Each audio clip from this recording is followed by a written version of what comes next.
welcome to the Geula Mama Show. This is the place for everything pregnancy, birth, and babies. I'm Tivi Goodman, midwife, doula, mommy, and safta. And today I'm joined by Devorah Kur. Hi, Devorah. Hi, Tivi. Thanks for having me. Pleasure. Devorah Kur runs an integrative wellness clinic and is a reflexologist, a bereavement counselor, and an associate in logotherapy. Apparently, I'm having a hard time speaking today, but we'll work through this. She is passionate about helping people through her illnesses, challenges, and struggles in life to well-being of their mind, body, and soul. Her forte is to help people find meaning by asking what now instead of why me. She has lectured throughout Israel, South Africa, and New York. Now, we spoke for just a couple minutes before the recording, and I had to stop Devorah from talking because her story was so fascinating and so interesting that I said, stop. We have to have it recorded. We have to start again. So please tell us, Devorah, what you do and your journey, how you got into the things that you do. Even start from beforehand, because you mentioned that you started as a reflexologist, but I'd like to know, how did you even get into reflexology? And then... Okay, so there's no coincidence around that. I'm very creative, and I had my own business in interior design for many, many years in the corporate industry. And then my father was diagnosed with cancer, and I was 25 years old, and absolutely devastated. And while he was sick, I started reading books on health and healing, and what the patient can do to heal himself, that we don't just hand over and give everything to doctors, that what we can do. And the more I read, and specifically from books from Dr. Bernie Siegel, Love, Medicine, and Miracles, the more it spoke to me about an ability that I have to want to help people on this journey. And after my father died 21 years ago, I was still in my industry, and eventually I couldn't deny the strong pull of mine to want to work with people.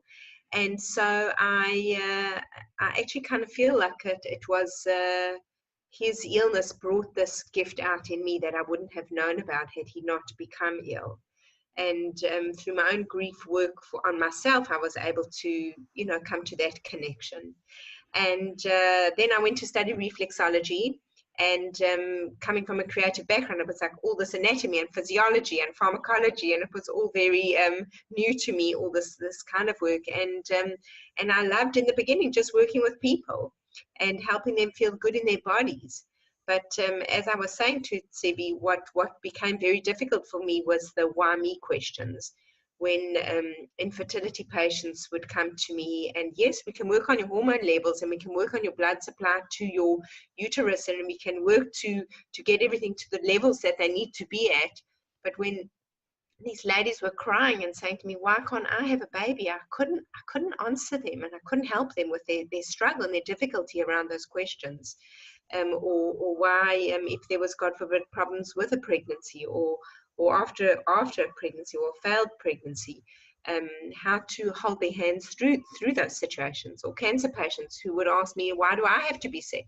And I couldn't answer these questions. They were so frustrating for me. So I, at the same time, I'd actually gone on a trip to Poland, and found it to be hugely life transformative in seeing that actually the people the individual stories of people who had such courage to give their children away or hide their children, or what they would do. I gleaned such courage from the people and the devastating stories there that I was then led to this book by Dr. Victor Frankl called Man's Search for Meaning.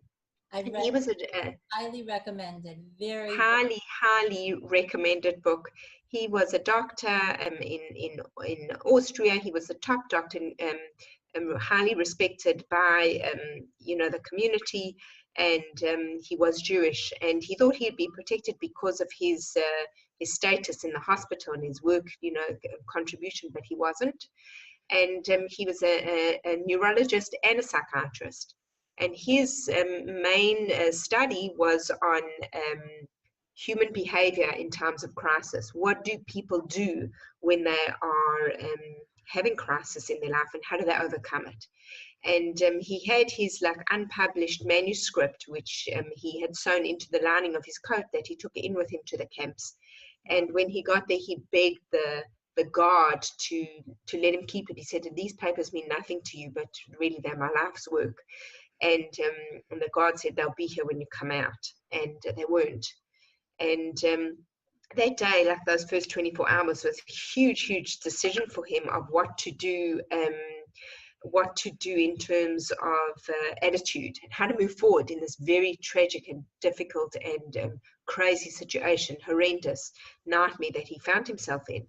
And it all turned around for him when he was given his first so-called meal, where it was dished up for him in a plate. It looked like, in a bowl, it looked like soup, this watered down soup with a fish head floating in the bowl. And his first reaction was, don't they know who I am? Like, who can I speak to about this? Like, surely they will give me even a spoon to eat with. And he was so disgusted at the situation, and he stopped himself before he did anything. And he thought, hold on a sec, he's already seen what's happened to people who have this attitude of, don't they know who I am? And he didn't want to go that route because that didn't end well.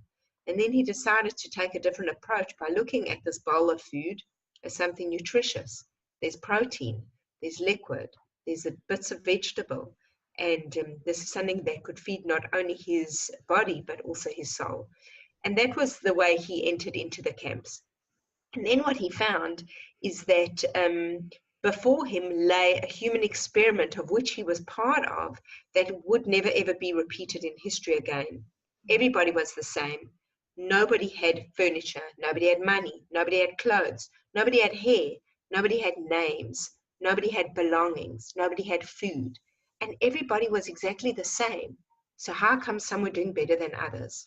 How come one person could walk around and see some miskin feeling so desperate and starving and say, here, you take half my piece of bread, you need it more than me. And then that person would still wake up the next day. So this is what he was studying for the 4 years that he was in the camps. And it is to find within us that place of us, and we all have it, to be able to rise above difficulty and challenge. And when I learned about this, I was very drawn to studying it, and I went to study it at the university in Pretoria in South Africa. And at the end of the course, my husband and I decided we're going to make Aliyah to come and live in Israel. Big dream for me, massive dream. And I went to speak to the teacher at the university and said to her, listen, unfortunately, I'm not going to be able to continue with the course, and I'm going to live in Israel. And the teacher was such a marvelous old lady with a strong Afrikaans accent and blonde hair and very non-Jewish. And she said to me, that's marvelous news, Devorah. I live in Modi'in. And I'm like, what? She said, yes, I'm a Jewess. I live in Modi'in. Dr. Frankl was my teacher, and because of him, I converted to Judaism. So she says, as soon as you arrive in Israel, you'll come and learn with me. I have a small group of English students that I teach. And literally from the moment I touched down, I started every second week going to these little private meetings and groups of meeting wonderful people in Israel who were all getting involved in the community of logotherapy. And it was very quiet still. People weren't really au fait or knew much about logotherapy back then. And over the years, I've just done more of the levels, and it's all run through the institute, the Logotherapy Victor Frankl Institute in Vienna. And I was even privileged one year to speak at the first international conference that was held in Haifa. I spoke about how reflexology and logotherapy combined can bring one to healing. When we bring the body and the soul together, the depth of the soul is, we can't separate. Body and soul cannot be separated. So one can't just do reflexology, because there's a whole person with a life experience of pain and suffering that comes into that body. When you can understand that, then you offering a different kind of a treatment. So this is what I saw progressing as I learned more and more. And that conference was a phenomenal experience and privilege to be able to be one of the presenters there. And in my quest for wanting to learn more and know more and serve people better. Interrupt you just a moment because this is so fascinating. But before we continue, I want to go back to, you had just said that you can't just do reflexology. Now, I'm going to take issue with that because I do know reflexologists. We actually had an amazing reflexologist on this show, and I have some friends I have a friend who's learning reflexology, and so many people are healed just by reflexology. So if that's what a person has in their area, it seems like there are many conditions that may be just a physical condition, or maybe the emotional side comes through. I mean, certainly reflexology alone does help many people. Right. Reflexology is a wonderful, wonderful tool to have.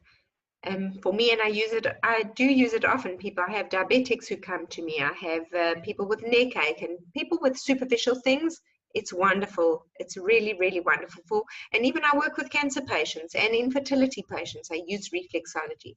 But for me, it has evolved into something deeper where there is emotional pain attached. It gets so many deeper and more rewarding results when you can actually address what's going on. And it was this actually in the book of Dr. Bernie Siegel that got me to move into this field, where he says that illness comes to an address. Okay, an address is the person. And he says once that address changes, the illness is in the wrong place.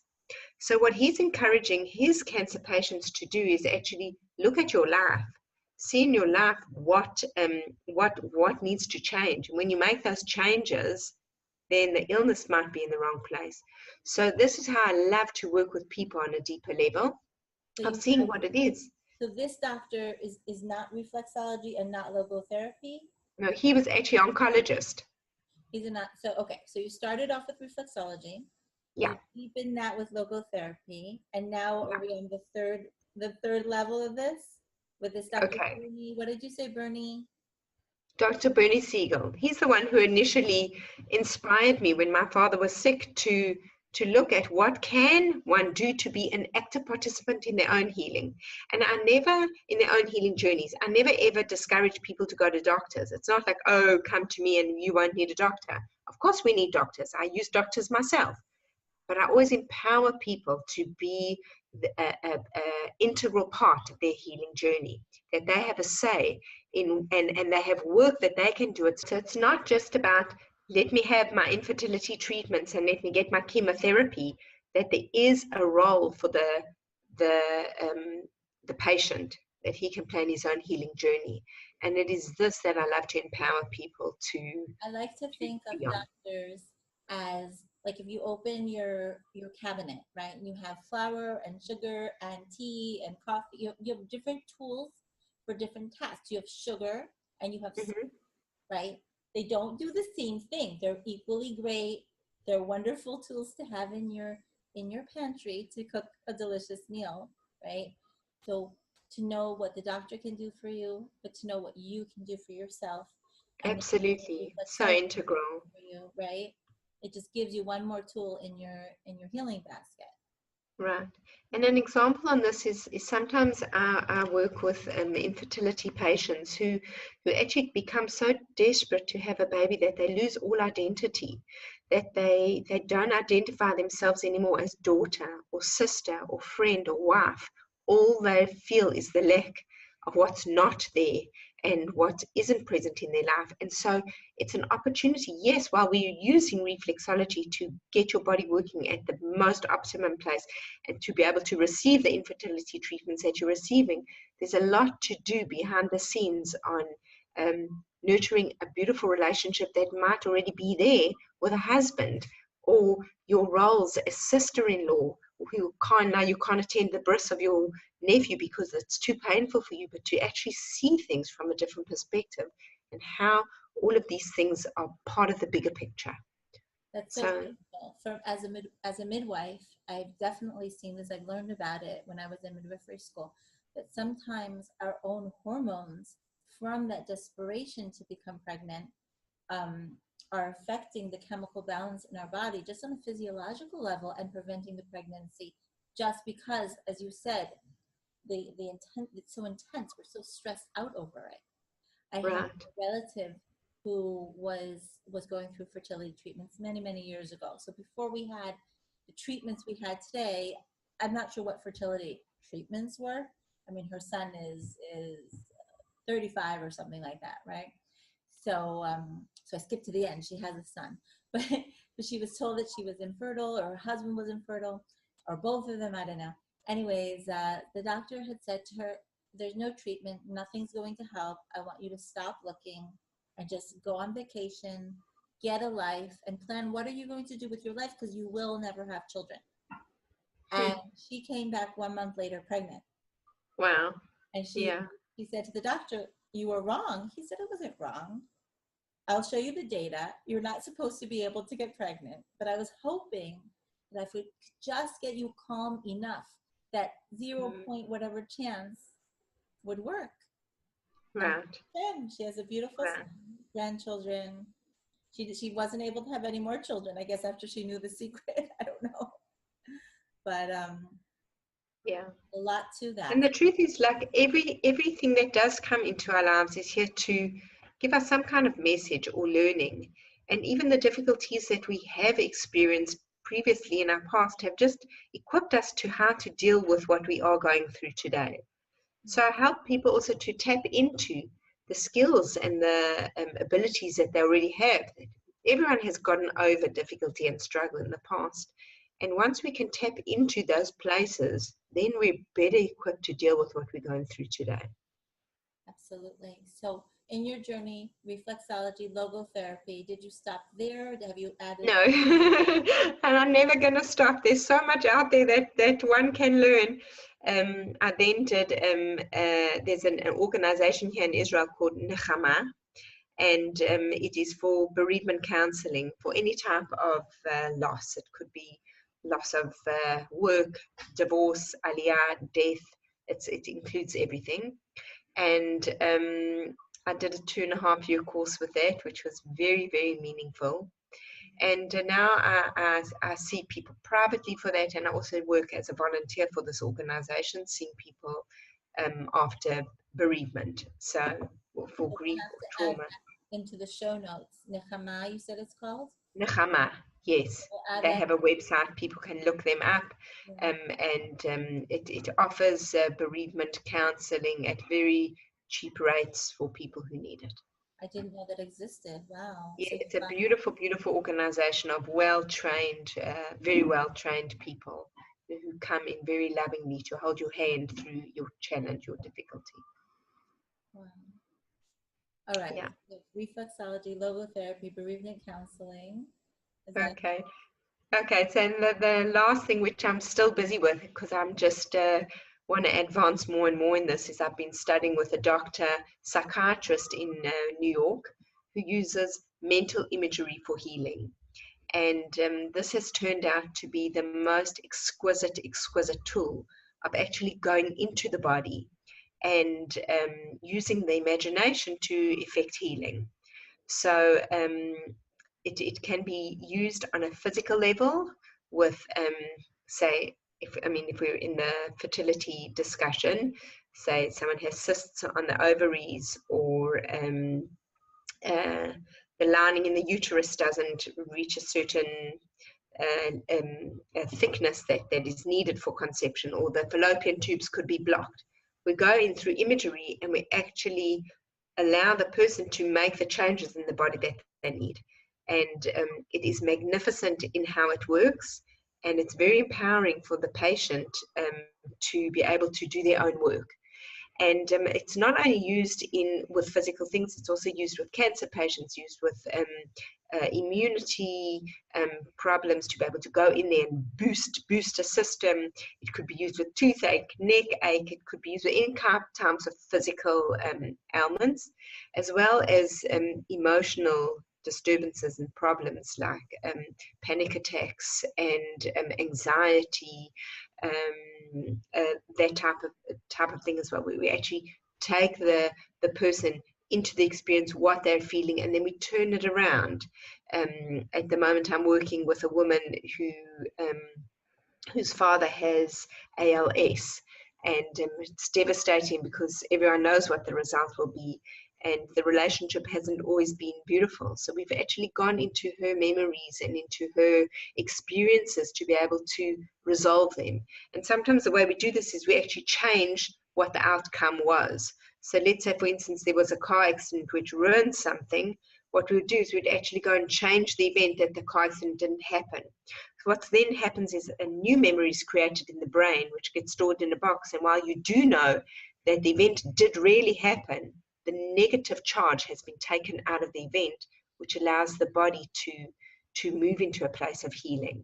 So it's a very, very beautiful method of going into struggle or difficulty or pain again, which is, as you can see, this is my main theme. What I'm drawn to is helping people in that place of just struggle, of turning things about and saying, yeah, this is in my life, and I can't change that. There's a beautiful quote which says, actually two beautiful quotes. The first one is, we can't change the fact that the wind is going to blow, but we can change what we do with the sails, you know, how we use the wind.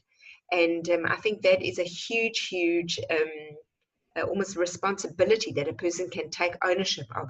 Yeah, this is in my life and I can't change it. Like, it might be raining today, but I have choices. Am I going to moan about it, or am I going to take an umbrella, right? That's And Frankl, right? huh? That's very Victor Frankl. Very, we have choices, and even he spoke about his being in 4 years of confinement in the camps where there were no choices, but how he still found choices. He knew at the end of every hard day there was going to be a sunset, and so he could look forward to it every day. No one could take that away from him. Well, the piece Right? that I took when I read the book, the little piece that I took from it was something that I still use with my kids. And I say, you know, yes, you might, I don't know, mommy told you to take out the garbage. You don't want to take the garbage out. You feel grumpy about it. It's not going to change anything. The only place you have the power is to change your attitude. You're going to Your take the attitude. garbage out anyways. Exactly. Remember that Victor Frankl, he was saying he was there anyways. He had no choice. He had to do the work. He had to be there. Right. But he still had that choice in his heart of how his attitude was going to be. Right. And that is so empowering, because I think along the way, especially because the word, when we hear the word doctor, we're in the hands of doctors, it can be so daunting because we feel they're the professionals, they know everything, and now I must just sit back and be passive. And it's really not that. It actually can be quite empowering if we become an active participant. And another one of my favorite quotes is by James Allen, which says, circumstances don't make a man, they reveal him. And I found this to be incredibly powerful, and it can help us. It certainly has helped me in my outlook on life. Like, circumstances happen to all of us. No one here lives in Mauritius on a desert island. We all have stuff that happens, but we can be in control of, what am I going to do about it now? And unfortunately, what people do is they bury this stuff, and then it becomes unfinished business. And that just goes and sits away somewhere quietly in the body, unfortunately. And just like a tube of toothpaste that you might tighten close, if you squeeze it, it's going to burst somewhere. And that will be at the weakest link. And this is what happens with illness in the body. Oftentimes it is connected to, I will have people who say to me, oh, you know, let's just give an example. One woman came to see me with terrible migraines, and reflexology is excellent. As you said, reflexology can be used for certain things. And yes, when someone comes to me in the midst of a migraine, I can stop it. It's a very painful treatment on the tips of the toes. We work them, we hammer them out, we break down all those crystals, and people can even cry during the treatment. But I know they will leave without a migraine. Okay? From emotional release. What is it? Crying from pain of the treatment, or crying from emotional release? From the actual pain of how sore it is in the toes. It's very, very painful. And it's a toe that wouldn't hurt if you didn't have a migraine. Totally. Wow. Totally. And things come up in the feet all the time. The actual feet tell a story. So once I see somebody's feet, you can't hide something from me because the feet are telling a story. Just like the eyes and the face tell a story. Like if I have a sad face, you know something's going on without me even talking. If I have a happy face, you know something's going on without me talking.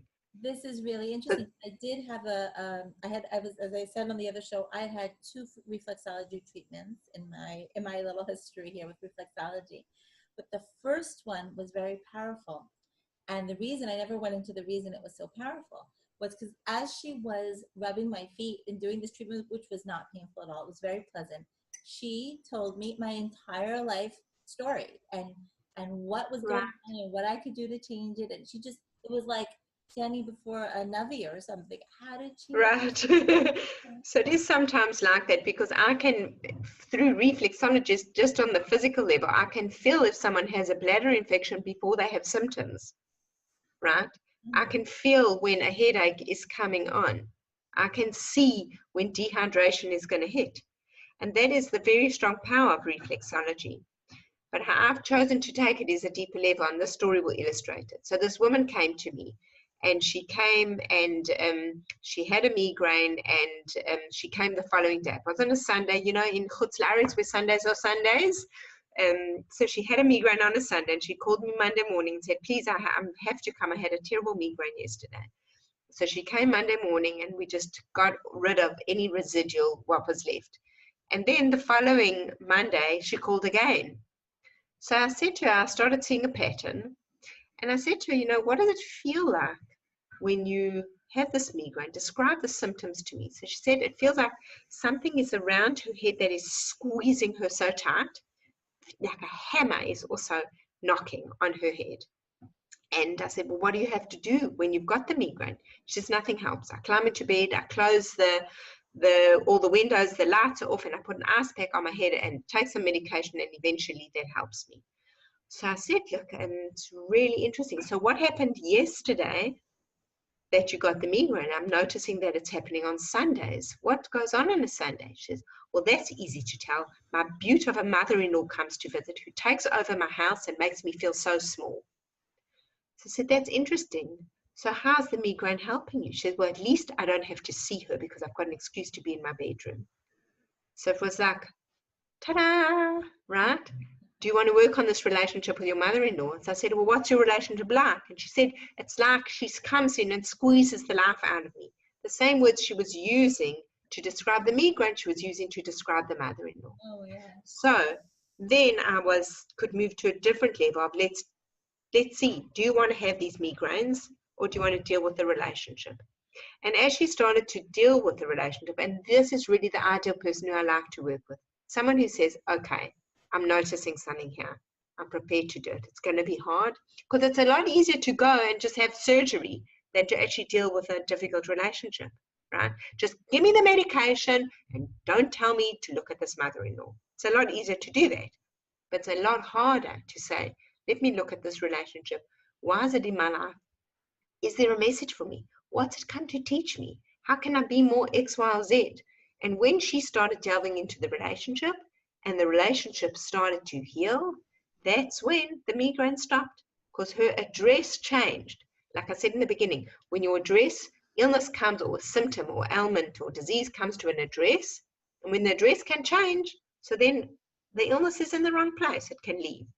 So as she worked on the relationship, so her body didn't need migraines anymore.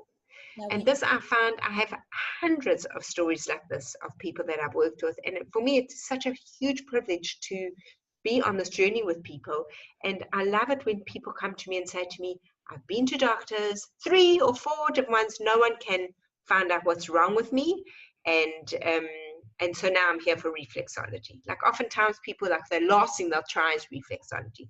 But for me, it's like, yes, you've been to 3 doctors. I can't wait to read the book. This is really fascinating. It's fascinating. So for me, like big questions are, and then I started running workshops on, which I love to run, on how our bodies speak to us about our life. Like there's no coincidences, and this is not just my own understanding. They come from many books that I've read, like just some of the authors are Deb Shapiro, Deepak Chopra, Carolyn Mace, Dr. Norman Shealy. There are many, many people out there who write about these things, that especially Carolyn Mace, who says there are no coincidences. Your shoulder is something, your head is something, your breast is something, your colon is something else. And everything comes with a lesson, a learning, and a message. And if we're prepared to go into that, then we can glean wisdom as to how and what kind of changes we need to make in our lives. Like it's come as like, in the times of the Nevi'im, we would go to the Kohen Gadol, or the Kohen Gadol in the time of the temple, we'd go to the Kohen Gadol and say, look, I've got this in my life, what must I do? And he would look on the breastplate and he'd say, you've got this, it's because of X, Y, and Z, change this and that, and everything will be fine. And if people went and did that, then their lives were fine. But unfortunately today, we do not have a Kohen Gadol to go to. But our bodies are still getting messages about our lives and where we're supposed to be moving towards. And unfortunately, people sometimes only pay attention when they are in pain or in struggle or challenge or health issues. That's when they wake up and start paying attention to their lives. And I've also seen and had people who... The body whispers, that still, small, quiet voice. Oh, yes. Right? Oh, yes. And are we going to hear it? And also, once we've heard it, are we going to do something about it? And I've also worked with people who couldn't go to that place, that is just too painful, right? They couldn't do the journey, right? Yeah. And what I was saying is sometimes we have something, a painful event that will happen to us, and we can't deal with it. So we just bury it and it goes somewhere, right? And then one day it's going to start speaking. And actually, Louise Hay, in her book on You Can Heal Your Life, this was exactly her story. People can look her up, that she was sexually abused for about 9 years by her stepfather until she ran away. And then started a new and beautiful life, learning all and teaching these beautiful ideas about healing, until one day then she got cancer of the cervix as a young woman. And she didn't understand, but then she understood exactly. She had buried her past life and moved on. And now exactly in the place of where she was offended and all this abuse took place, her body was crying out in now disease. And she took the journey of then going into to understand who this man was. And through forgiveness, she came to healing. And so the specific parts of our body are no coincidences. But this is hard work to go to that place. It's so much easier to just go and I'm not saying we don't have surgery. It is easier to have surgery or to take a medication, or do something, but it's very hard when we have to forgive someone. And this is something I'm also very passionate about in our lecture on this, on forgiveness and why it's so important and what the myths are around it. People have myths around forgiveness which prevent them from doing the process. But the rule is, and the truth about forgiveness is that we don't do it for anybody else. We do it because we need to be well in our own lives. And the more we carry this burden with us and this resentment and this grudge and this pain and this hurt, it continues to hurt us until it can manifest into something. And over the years, I've seen a lot of this, and it's really a privilege to walk with people on their journey to come to that place of healing. And I see people, as I said, with the migraines and the bladder infections, and for me that's still rewarding, but on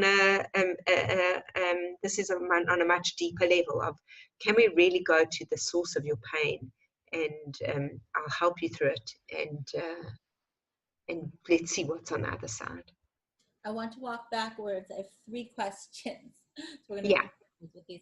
One is that you do workshops. Are these local workshops or these online workshops?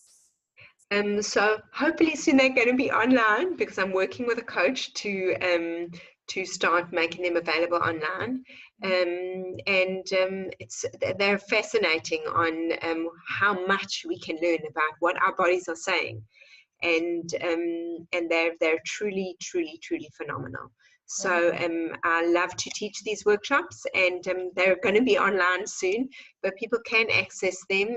Look on my website. I have some recorded version of my workshop online to purchase. But I am moving into the field, which is really exciting for me, to be able to offer them online. Yeah. So you're going to give me, let us know right now how we can, but you're also going to give all this to me. It'll be in the show notes. Okay. I think we're going to have to put in a recommended reading list, some of the books and the authors. Oh, with pleasure. It's going to be a long one. At least a few of them, because some of those are just treasures that you mentioned. Um, Right. so let us know what is the website that they can find you on right now. Okay, it's www.dk,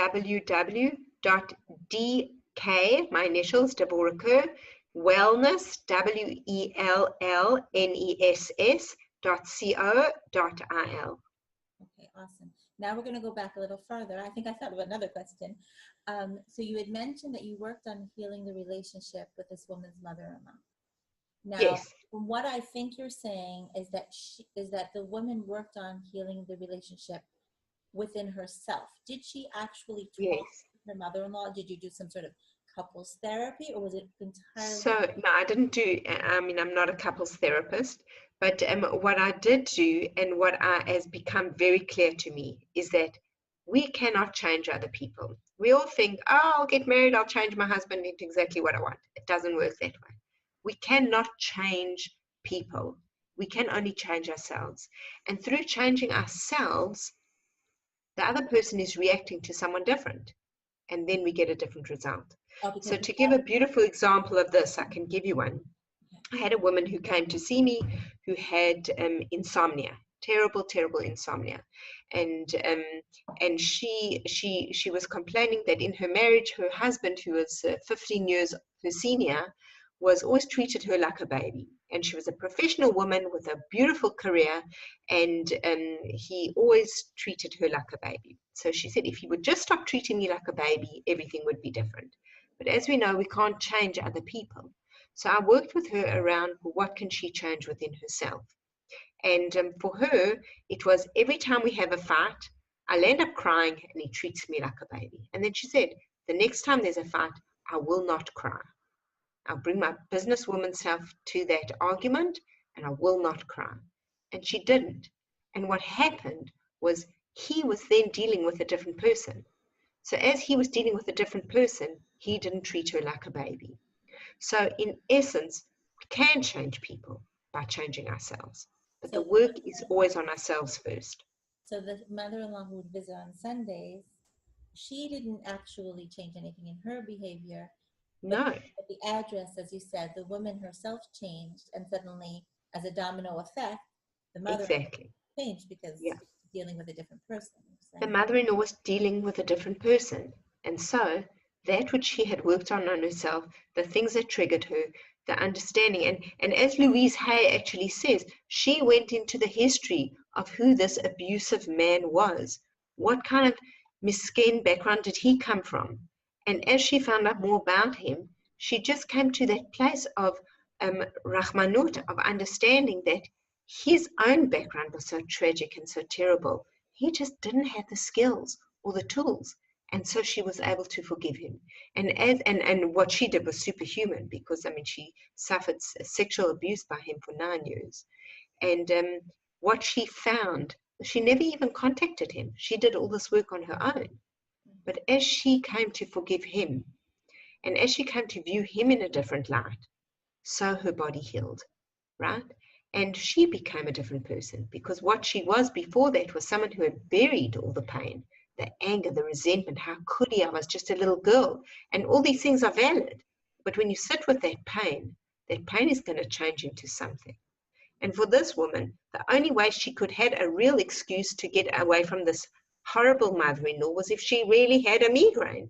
So then this huge question is, and this is part of my workshop, how's that working for you?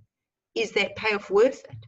Is it worth it for you to have the migraine and suffer, or is it, or are you ready to deal with the relationship? Because if you can, then we can move forward. So that goes to what you were saying about what now instead of why me, right? Absolutely, absolutely. That's like your tagline. Yeah, Stay tuned, yeah. guys. You're going to be seeing a magnet, a Devorah Kur magnet. I hear something that's magnet worthy. I don't know. So we're going to make that. Now I want to go back a minute to the vision therapy. You were saying that you go into the body. It seems like both emotional or physical. and Right. you heal something. So is this through like a guided meditation, like a hypnosis sort of situation? Are you doing where you envision those? So it's not, but it's somewhere in between the two of those things. Firstly, the person is very awake and we're speaking together. I'm asking, what can you see? Let's say they're at the place of their ovaries and they see a cyst. What can you see? They describe to me what they see. And I say, what needs to be done? What would you like to do?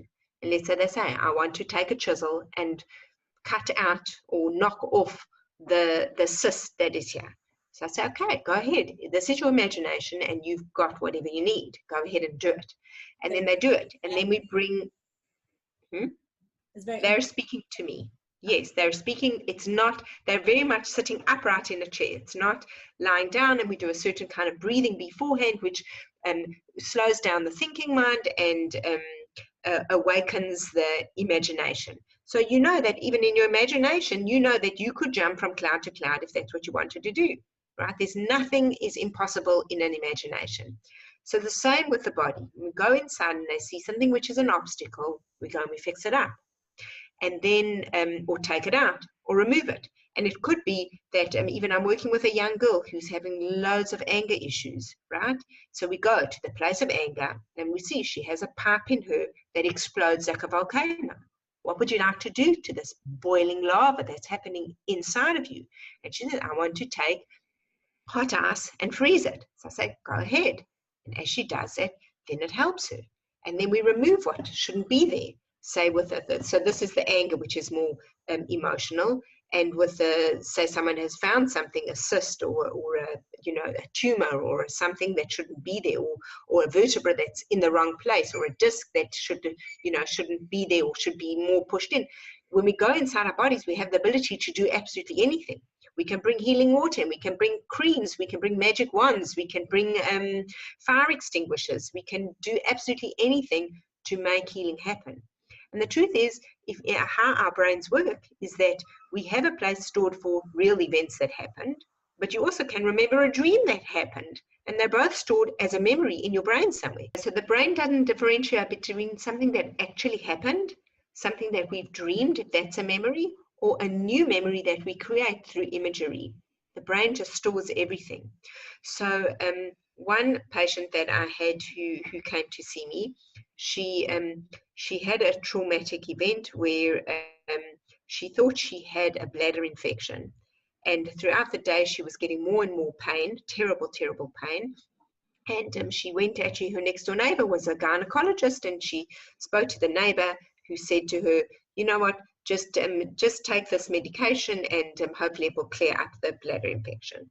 And what happened that night, late at night, it was already Shabbat, and her stomach had absolutely blown up. She was in the most excruciating pain, and all she wanted was a catheter to help her to just be put in and drain her bladder. And her husband eventually took her to the Miyun, and she said she was begging them for a catheter, but they wouldn't do it. And then they were doing all other tests to see what could be going on. And then, panic-stricken, they realized what really was going on was a burst cyst on her ovary, and there was blood throughout her abdomen.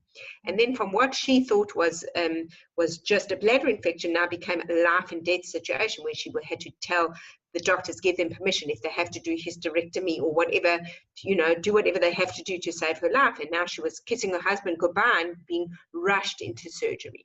So that was her situation. When she came out of this situation, they managed to contain everything and heal her, and everything was fine and save her life. But she was in a state of panic. Then she started having panic attacks afterwards. So she came to me, and what we did with the imagery was... You have to have the hysterectomy, I'm just curious. Mm-hmm. Well, the doctor said to her, this could lead to absolutely anything, that we need just your written permission that should anything go wrong in the surgery, we'll have permission to do it. I'm saying during the surgery, I just want to know, did they remove her uterus? No, they didn't. Okay, so they didn't. She was, air quotes, fine, in other words, but she was fine, but traumatized. Sure. So she brought this to me, and what we did is I did this beautiful imagery with her. So took her through the whole day and seeing what she saw and feeling what she felt, then going into her, going into the miyun, and asked the doctor for the catheter. And I said, now see the doctor, bring in the catheter, putting the catheter in and releasing all that fluid. Feel what that feels like in your body, to know that what you needed, you've gotten now, and this absolute relief, and everything is well. And then I did what I need to do to take her to the end of the procedure. And she opened her eyes, and the first thing she said to me, she said, I know it didn't happen that way, but at least now I feel like I had some control. So something shifts. And it was so magnificent, because then the panic attacks went down, because the electricity was taken out of the experience. It was absolutely magnificent. Oh, wow. That's amazing. Yeah. Now, my brain understands when we're talking about an emotional situation, how this would work, okay?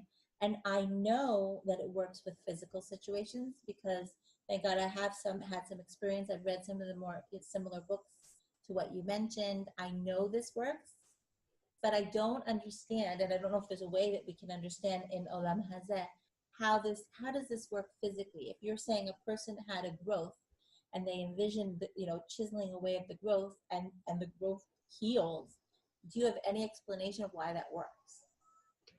I think that our brains are hugely powerful, and a lot of what we have is some of the stuff is created by ourselves.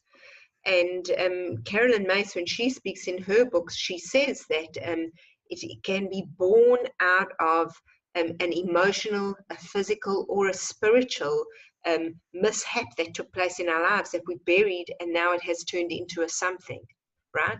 So it is, and we don't go down the route of, why did I make this happen? We don't go that way. It has happened now. What are we going to do about it? Okay. But it is often that these things happen. And she's actually quite bold in her book. She said 100% of the time, there are no such things as coincidence. Okay. And now that this has happened, what can I do? So just like the brain has now made this happen, so with this woman, the brain has now started, as a result of the trauma, having panic attacks. As because she is an A-type personality, always likes to be in control. And what happened to her was that her control was taken away from her. And then this life-threatening situation. As soon as she felt she had a bit of control, even although it wasn't true, we created a new memory, which went to sit now with all her other memories, but it was a real new memory, which then her brain could see as, okay, you did have some control. We don't need to panic so much. I don't understand exactly what happens, but just from what I'm seeing, it's very beautiful to what can take place. I have a personal question on that. It's like every word you say makes me think of 5 more questions. This is amazing. That's why I tell you, I will be studying forever, because there is almost so much still to learn. It's amazing. So I know someone with panic attacks, and it's interesting that you mentioned that, because it's a person who generally had a lot of control over their life. And as you said, a lot of the control was taken away, and now this person is suffering from panic attacks. Mm-hmm. So if this is not a person who can actually come to you, is there something that I could do to help that person in any situation? I'm just using panic attacks as an example, but in any situation that someone might be in, are there any little take-home pieces? So there are some things that people can try, because we have different places in our brain. When you're in the place of panic attack, you're in the place of fight or flight, and your survival is being questioned. You're not in the place of, and when you're in that situation, you can't go and bake a cake or do something cognitive, because that's a different part of the brain. So what does help to move someone out of that place is to do things which are cognitive. So the thing would be to immediately, when you start feeling like that, look around you. And I don't have enough training on this. I have got a course that I'm starting in February on dealing and learning more tools about this. I'm really giving very baseline some tools to help. Is going to that cognitive place of looking around and noticing colors. So straight away, name 10 colors, name 10 shapes, name 10 textures that you can see. And these are sort of things that can move you to a place of cognition. And also another thing is to count out of sequence. So count 2, 15, 28, 36, 94, 14. When you're doing that, you have to be thinking, what's my next number? And that can help. But obviously, it depends how severe are the panic attacks, what's brought them on, and there's huge things before that. These are just little tools that I've used to help people. Like, for instance, one woman who came to me who is claustrophobic, and she said to me, she will never ever go in an elevator because she's just too scared. She takes the steps. And she came to me panicking. She's been invited to a bar mitzvah at the top of the Israeli building, and she cannot climb all the steps. So what should she do? And I gave her these tools, okay? And she went into the elevator and did these things with holding her husband's hand. And the next thing she knew, the doors had opened. And it was a huge blessing for her. Okay, so these tools I'm telling you are for superficial panic. I don't know the circumstances of this person you're speaking about, and it's not just a quick fix, but there are tools that can help somebody. So that's specifically for a panic attack, right? Where the person has described to me, feeling like they're going into like that tunnel vision type of thing. But I was more thinking of what you said with the vision therapy. So if let's say I'm in labor, okay, and I relax and sit by myself and think of my uterus opening and all the things that they say. Absolutely. There's actually a beautiful path of this called hypnobirthing. I don't know if you know anything about it. Yeah. It's magnificent, and unfortunately I had my children before I even knew about this. But I always tease my husband and say it's almost worth it to go and have another baby just to see that I could be able to do it. But didn't make that decision. But I think it is magnificent because the power of the brain is magnificent. It's just magnificent. And we can program ourselves to do certain things. At the moment, I'm working with a woman who is experiencing ice cold feet, and her feet are warm. Okay. So it is connected. I'm working with her with imagery. It is connected to something very personal of where she feels cold feet, right? Not just physical cold feet, but she's scared to do something. There's been a breakdown in a relationship and she's too scared to repair, she's scared of rejection or whatever she's scared of. And I'm working with her through imagery to, firstly, from the emotional side of dealing with the relationship, what the relationship means, and also about finding the thermostat that now I've taken her into her body and found the place that controls temperature. Right. Find the place why the blood isn't reaching into your feet. Let's see what it is. And for her, there was a gate at her ankles. Okay, what would you like to do with that gate now? I'm going to open it. Okay, this is your imagination. You can do what you need to do. What do your feet need for the blood to flow there to keep you warm? So then she tells me, say, okay, go and do that. Okay, so as she's doing those things, and then we go up to the thermostat in her brain, which was sitting too low at 24 degrees. I said, well, what number would be good for you? She said 26. So I said, okay, would you like to change that? And then she visualizes herself doing these things. And then the imagery isn't just a once-off thing. And the beautiful thing about imagery is you can have a session with someone, and it can be done over Skype, or it can be done. It doesn't have to be someone who's sitting with me. I have people that I work with around the world, which is very beautiful. But the most beautiful part about the imagery is then it is like a prescription. Take this and do it every morning and every evening by yourself. There's actually 3 things that we go through in the actual imagery. The first is the crisis. Then we take them to the solution, and then we invite them into the healing, right? The healing of it. And so I teach people through the imagery that I do of how to do it for themselves, because I don't want people to be just reliant on me. There's something that they can learn to heal themselves.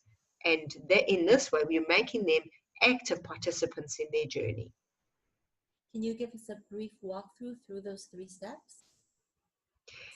So basically it is say that this patient that I worked with the catheter, find the crisis. So we go to the crisis. The crisis is this bladder, right? So she's in the crisis place. What do you need to fix it? She needed a catheter. We gave her the catheter, right? Then she was healed. Okay. Then go to a place where you connect to a place of healing, and now let that circulate through your body. So those are the steps. Even though she didn't really need a catheter, because really it was No.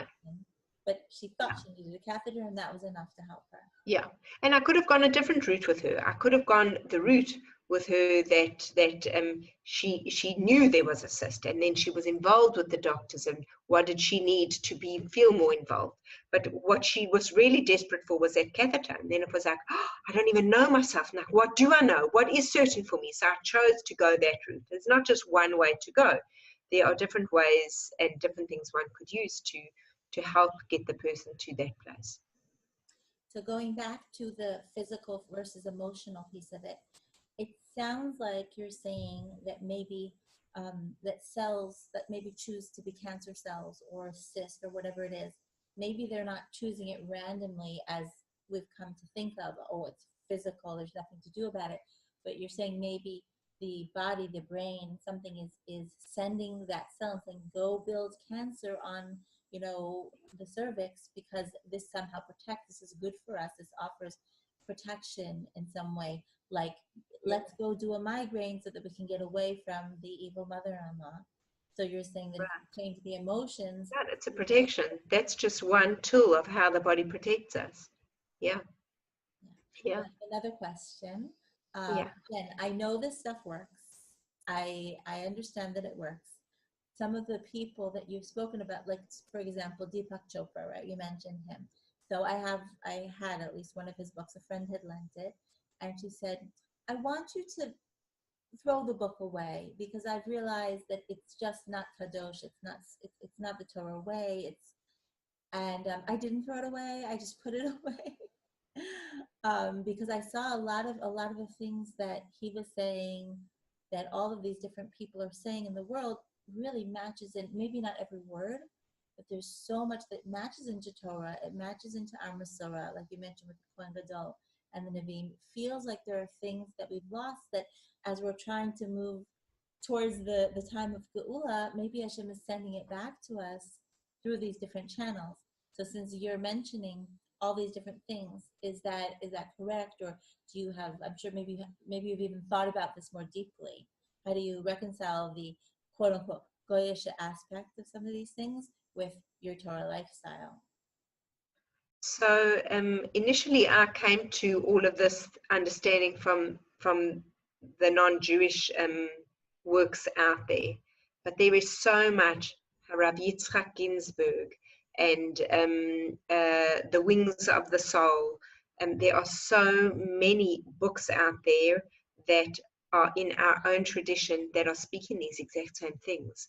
And I didn't come to it through, you know, these understandings, through these teachings, but I have since read these works, and our religion is incredibly deep.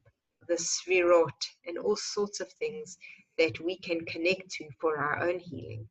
So, you know, even Hashem says He puts for us before us life and death, good and evil, and choose life. Hashem wants us to make that choice. He wants us to make the choice to do the best that we can with what's come our way. And He's even given doctors it says, I don't know the exact quote, but you will surely heal. Hashem has given us the ability to heal. We should do it. You know, we should go ahead and do these things. And I also feel that sometimes just because it's coming from someone who's not Jewish doesn't mean there isn't wisdom in it. There is a lot of wisdom out there and a lot of beautiful healing in the world. And if one is deeply connected and rooted in their own beliefs and Yahadut, then these things just come to enhance. If anything I have learned over the years that did not feel kosher or something for me, I've left that behind. And I can actually give you an example of that. Many years ago, I wanted to learn Reiki. And I wanted to learn how to actually use my hands to help someone heal. So I went to do a course, and the minute I walked in, there were Buddhas everywhere, and I was like, oh my goodness, this is a bit of Avodah Zorah, but I'm going to learn it anyway. And so I started learning it, and then it was even worse. I mean, there were angels and things, symbols you had to draw on your hands, and it was like so not kosher. And I decided that I'm going to take from this that which I could use. And then I was introduced through one of my patients to a Dayan on the Manchester Beth Din, who's a Reiki master. And I was like, what? How's that even possible? Oh my gosh. So I tracked him down. I had a long conversation with him. And I didn't even know how he had moved to each different level, because you've got to go through these processes, which are not very kosher. And he said to me, let me tell you one thing. Hashem created energy in the first 6 days of creation. There will never be anything new created. It's up to us to tap into that energy. And he said to me, that's what Reiki is. So when I use my hands, and I use my hands with healing, I use my hands with reflexology, it's like the message that I put out to Hashem is, use me. Let me just be your vehicle. Use my hands to put healing into this person, or into my mouth. Give me the right words to say what this person needs to do for healing.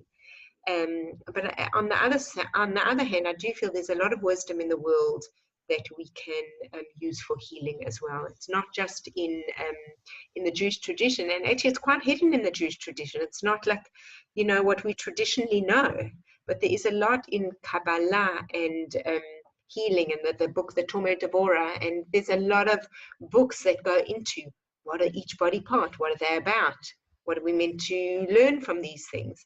And there's a lot of wisdom within our own religion as well. But I've never been one to shut out and say I will only read Torah sources. I've never been one to do that. I've broadened my mind and kept what works, and what doesn't feel safe and right spiritually, I've left on the side. I think that a person has to know themselves also and say, Yes. okay, there's a mixture here a little bit. There's some things that do seem kadosh, there's some things that don't. So there's certain people who can delve out into the world and sort of filter it. Like you said, I'm going to take certain parts and I'm going to leave, or the Dayan was able to Right. even maybe I did have once a woman came to me who was suffering from secondary infertility, and a religious woman. And she came to me one day and she said, I'm so excited. Like for years, she was trying to have a third child. And in the environment that she lived in, everyone around her was on to number 5 and 6. And she felt so, she didn't feel whole because she only had 2 children. And actually this in the end was her message. What is wholeness? If she was prepared to go there. But she came to me one day with this ground up powder that she was given of ruby, the stone ruby. She was given some ground up powder. She paid an absolute fortune for it, and she was told by some mystic that this is what she needs to take, and then she will have a baby. And I said to her, listen, I think it's very interesting and wonderful that you've come across this, but just be careful of Avodah Zorah, because it is not this ruby dust that is going to make you pregnant. Okay, there's a journey here. And the fact is that how hard is it for Hashem to bring a sperm and an egg together? That is really easy. You could split the sea, you can surely do this. We've got to be very careful not to go into dangerous waters of then it becomes Avodah Zorah, and that I'm very careful of when I work with people. So she was given this by some religious Kabbalistic Yes. type of rabbi Yes. person.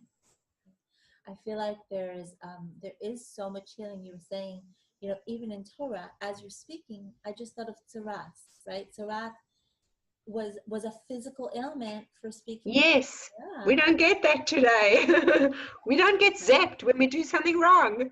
But when we do tshuva, this physical ailment went away. So there, you right away see in the basic parsha that we don't even think about the connection between what we think, what we feel, what we say spiritually, and the what seems to be physical.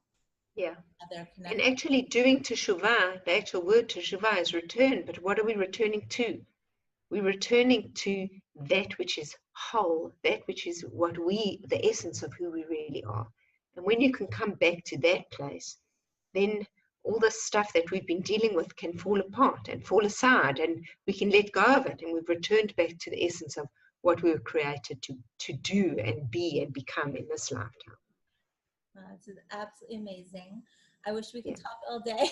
I wish we could I want to just add one last thing that I do as well that I haven't even mentioned is I teach also Torah classes on specific. Not that I'm a Talmidah Chachama at all.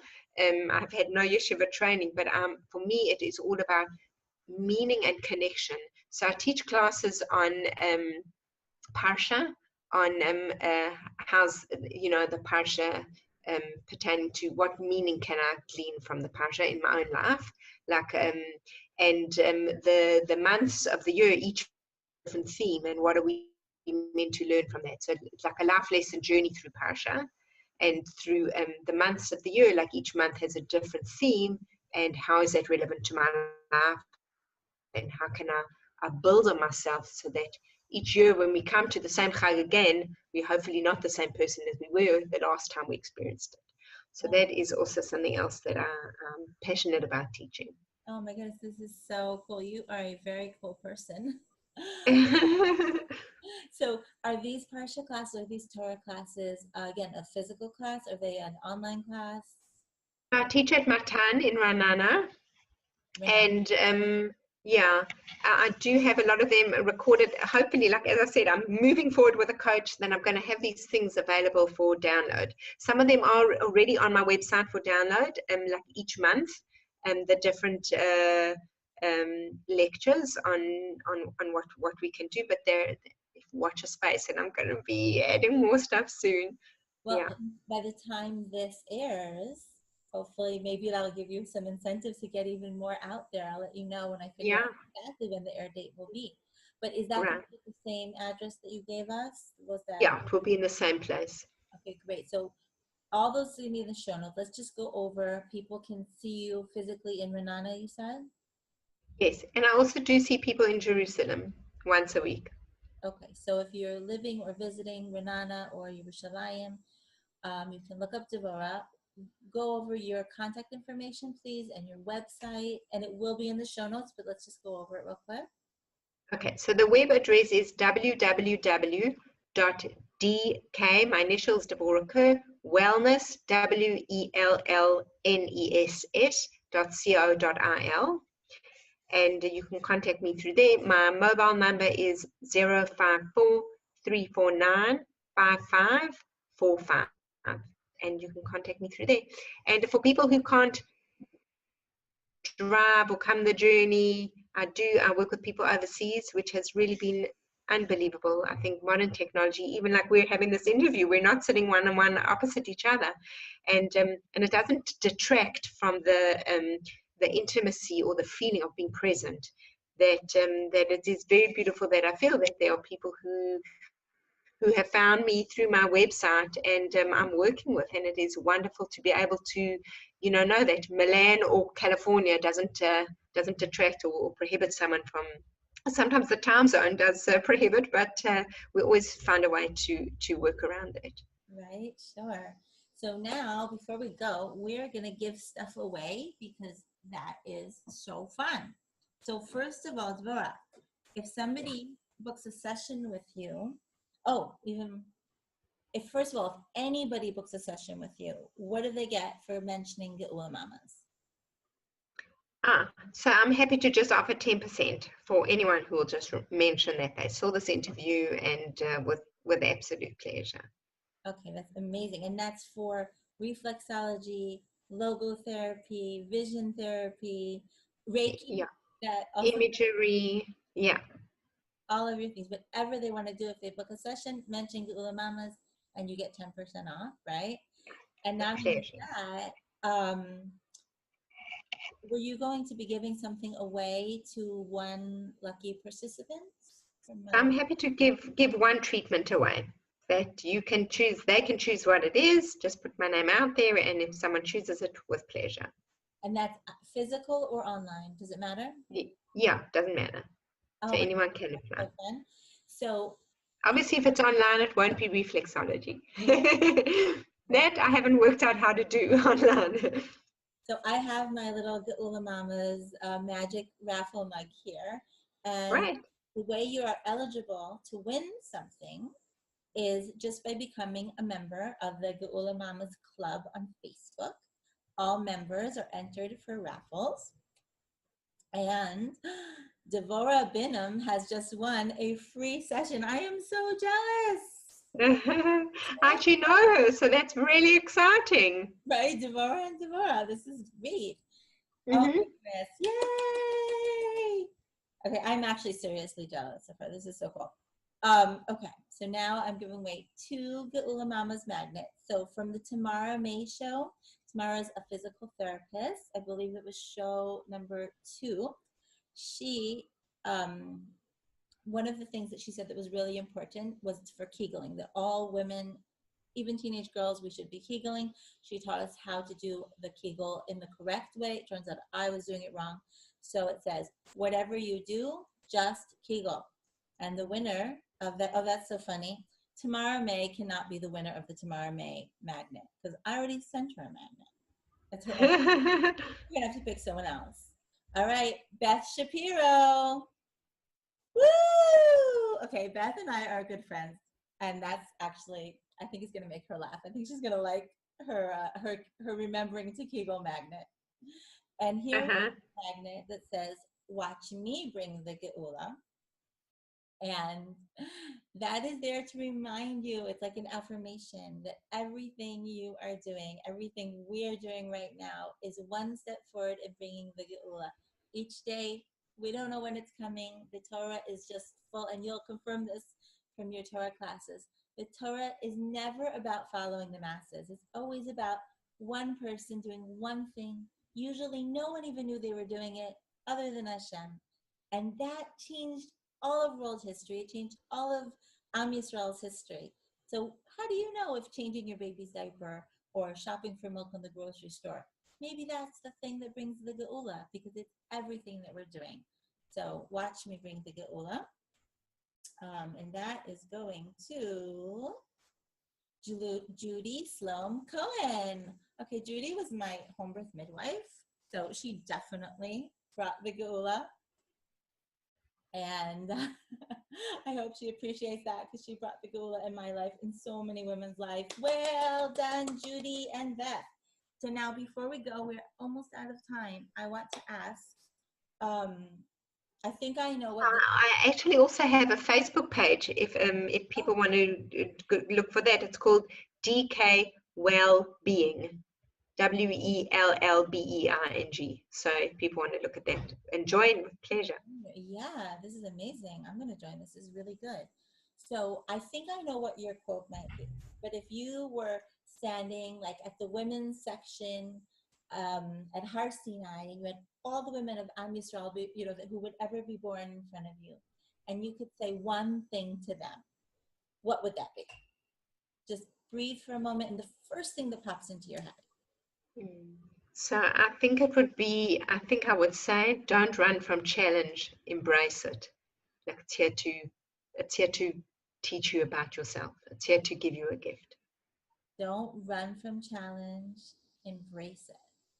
Yeah. It's here to give you a gift. Yeah. Okay. I'm going to have to like meditate on that. It is so beautiful. It's so strong. Yeah. All right. Well, we are out of time. I'm trying to think if we forgot anything. No, I think we're good. If you're listening to this show, if you're watching this show and you enjoyed it and you think it could help someone, I'd like to ask you to please share this with somebody who you think it could help, because our mission here is just to unite all the women of Am Yisrael, all of this amazing wisdom, this amazing experience and life experiences, so that we don't have to each be living on our own, to create this global village of Neshei Yisrael. So please share it with someone and join the Geula Mamas Club on Facebook, because then we can take what we've learned today and have a discussion about it. Are there questions? Help each other through these things. And the only way we can join that is if we all actually join together. So thank you, and remember that I love you, and have a great day. Goodbye, everyone.